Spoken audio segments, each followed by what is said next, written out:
Welcome to Baila Travel. We are Jenny and Kevin, two Mexican Americans from Chicago. We've been traveling since January 2021 in search of home and keeping our eyes peeled for cities, towns that might be a good fit for us. One important thing to be aware of when you are looking for a new place to live, of course, is cost of living. So that's what we'll be talking about today. In a previous vlog, we reflected on our experience living in Querétaro 2 months, what we liked, what we didn't like, and how much we spent. But today we'll be going into more detail and talking about what we spent and how much exactly on those things. We've been to Querétaro before. This is probably the longest time that we spent here in Querétaro, and we've gotten a good feel of what it feels like to live here. But we've also spent a good amount of time in Puerto Escondido, Aguascalientes, and Mérida, of course. So you might want to check out our other videos rating the other cities that we spend time in to see what we look into when choosing where to live. Let's start with one of the biggest expenses for most people, and that's rent and utilities. We rented a YouTuber's house, La Karencita, who lives in Centro of Querétaro. The house was right in the Centro Histórico of town and right on the edge between the Centro Universitario, so near the university, and near the Centro Histórico. So it was a super centrally located apartment, 2 bedrooms, 1.5 complete bathrooms, even a little back patio. It was a great and cozy place to live in. She explained in one of her videos that the cost monthly for her to live there with rent and utilities is about 10,500 pesos, or around $525 US.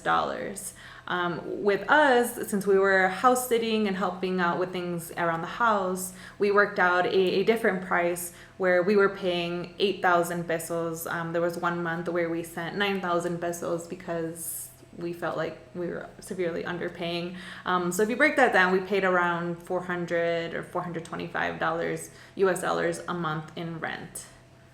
I wanted to get that big one out of the way, but now what I want to do is show you all what we do when we're tracking our expenses. We basically put everything onto a spreadsheet and we dump all the data from our different accounts, from our Mexican bank account, our US credit card accounts, or our US checking accounts, and even our cash transactions. We track every single cash purchase transaction that we make, so we know exactly where our money is going, and then we send that data to a spreadsheet where we'll organize it, sort it, label it, make conversions if we need to. So the app is pretty great, it does conversions for you, and then we'll go through and color code.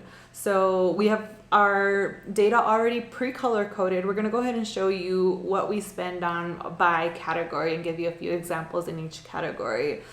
So let's start with this miscellaneous section here where we include our rent expenses and our State Farm life insurance that we still pay in the US. We pay about $88 for the 2 of us for life insurance. So those 4 transactions are the biggest expenses in the miscellaneous category, and the rest are just things like donations to street performers, to just people who might ask for a coin or some spare change, some fundraisers, or just random things.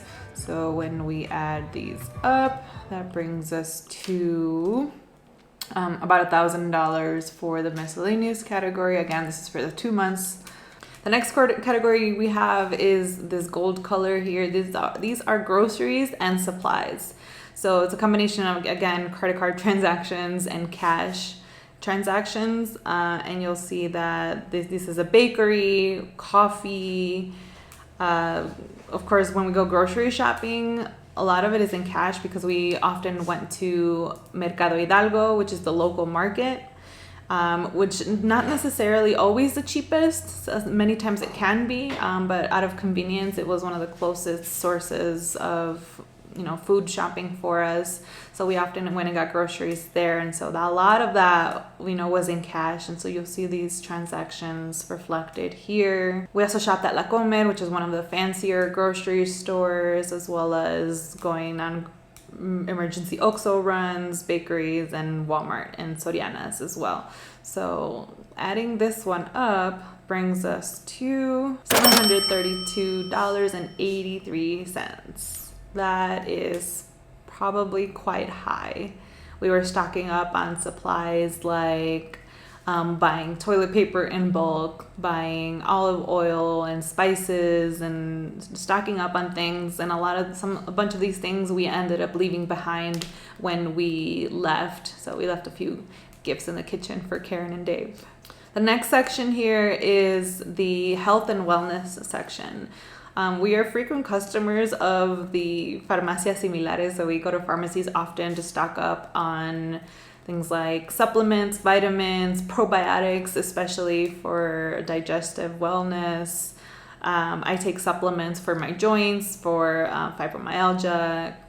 We get sick every now and then. We might have some digestive thing, or I had a respiratory infection recently. So we were seeing the doctor, paying about 45 pesos per doctor visit at the pharmacy. That's about $2 and something, about 25 cents.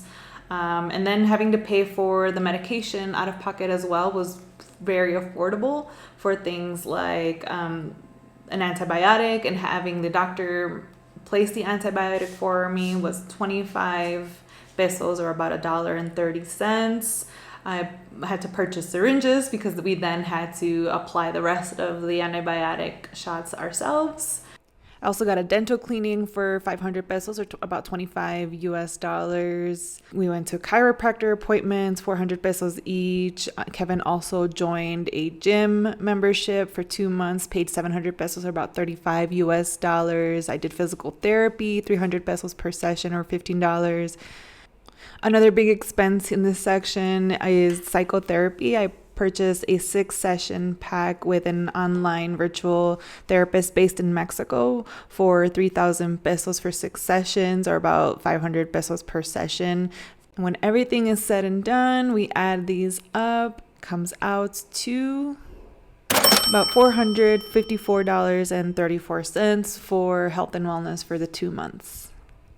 The next section we have is this orange section, is transportation. We don't own a car, so we would often take either Ubers, Didis, those rideshare type things, but we also rented cars a few times to go out of town, to go to Pueblo Mágico, like Amialco, or go to the wineries. We also purchased bicycles.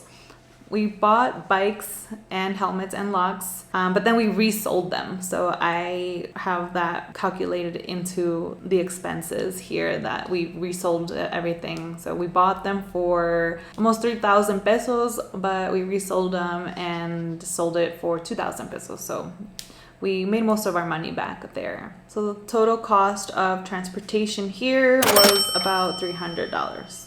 The next section, and this is the one that takes the biggest bite out of our accounts, is eating out. And eating out is one of those guilty pleasures that we have. We enjoy being out and about and exploring foods and sharing food with people. And eating out in Querétaro is not very cheap either.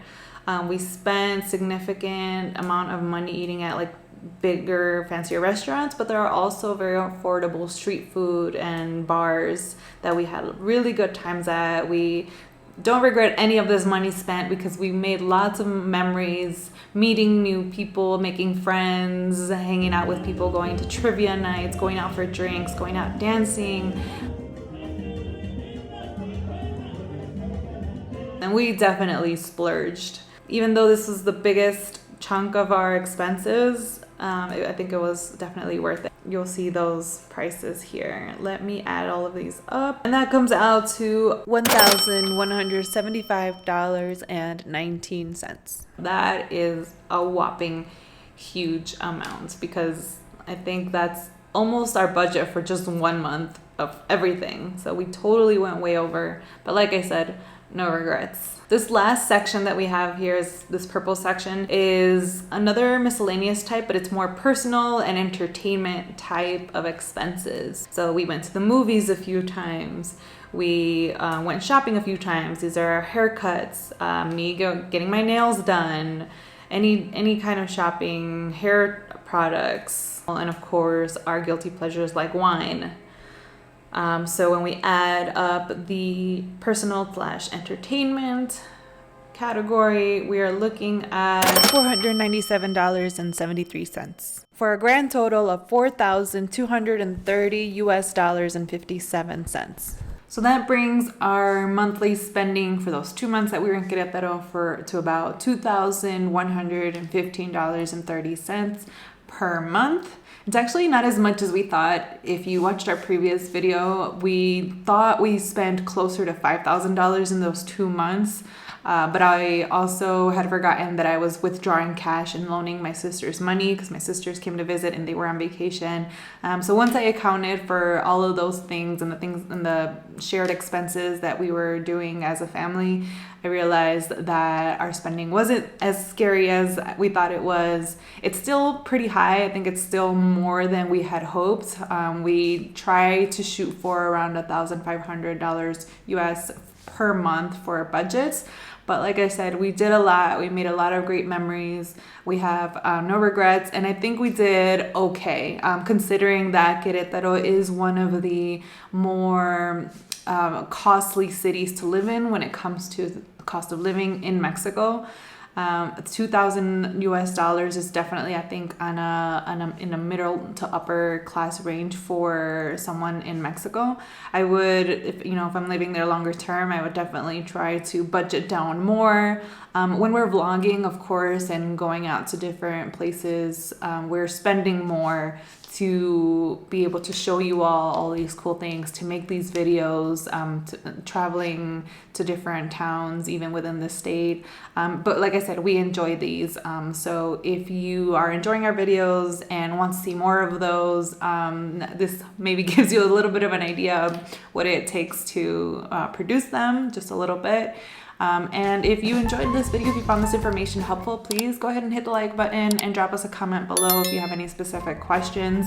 I know that not everyone's budget is going to look like this. Not everyone's expenses are going to look like this. Like I said, there were moments where we definitely splurged, like our anniversary. Let me know what your thoughts are. If you think this sounds reasonable, too much, too little, I'd love to hear your thoughts and I look forward to your comments. Thanks so much for watching. Se cuidan, se bañan y nos vemos hasta la próxima.